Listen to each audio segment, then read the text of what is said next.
Hi friends, ఇవి దొడ్డు మిరపకాయలు మధ్యలకు పలగజీరి దీనికి 1 కేజీ మిర్చికి 1 పావు కిలో పెరుగు తీయండి.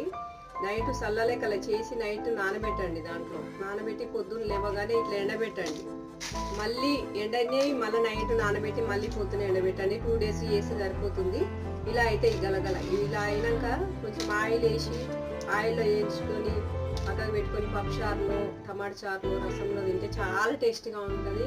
మీరు తినండి, ట్రై చేయండి, మీ పిల్లలకు పెట్టండి, నాకు సపోర్ట్ చేయండి, మీ ఫ్రెండ్స్కి షేర్ చేయండి. Thank you. డీప్ ఫ్రైకి సరిపడా ఆయిల్ వేస్తున్నా.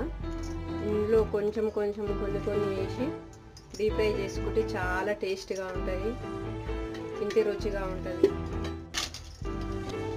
చల్లమిరపకాయలు అంటే చాలా టేస్ట్గా ఉంటుంది. ఇది సమ్మర్ సీజన్లో చేసుకోవాలి.